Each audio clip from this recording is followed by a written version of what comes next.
This is going to be a short video. It's a request, but first the housekeeping. I'm smoking my skull pipe.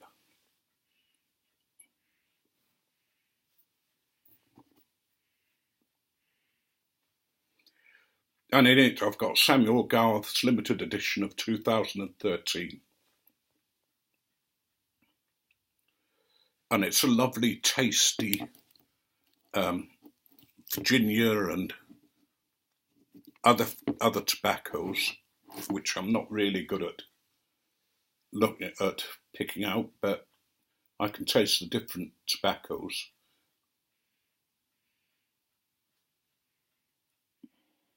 Without necessarily knowing exactly what they are.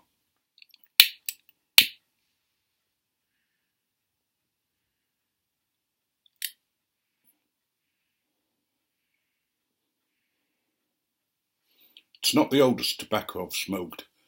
The oldest was given to me by Tree. For all you Sobranie lovers, this was a very old can of Sobranie that he found, full. And my God, was it nice, that one smoke that I had. But this is very nice as well. Right, the request, and it's quite a serious request. Those of you who pray, I'm asking for your prayers, even though I struggle about the whole idea. Those of you who don't, I'm asking for your positive thoughts. As you know, I run a writers' group, and one of the members of the group, I'm not going to mention any names, but he was a man,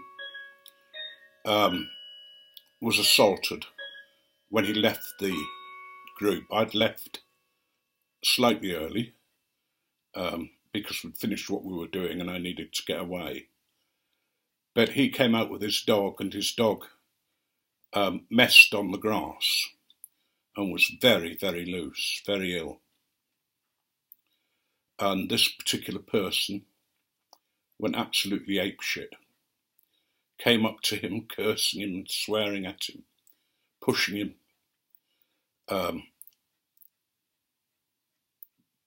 I'm going to call my friend Stephen. He rushed back into the building because he was so afraid, and was followed by this man who was still pursuing him.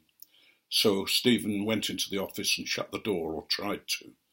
The guy forced the door open and pushed Stephen against the secretary's desk, and Stephen asked them to send for the police. They didn't. They rang the police, but made an appointment for them to see Stephen at home. But he went up, waited, and sort of was terrified, not very, just didn't know what to do. This man was going mental.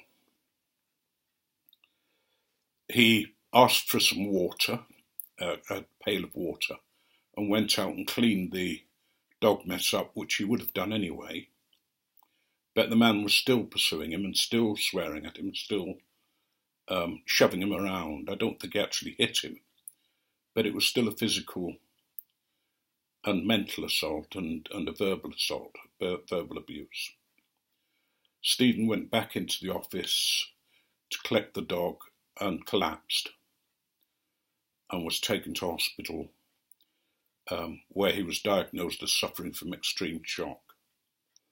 He was allowed home that night, but is having flashbacks and can't sleep, and got in touch with me again today to continue to tell me how he was, and said that he would try and come on Thursday, but he was terrified of running into this same man.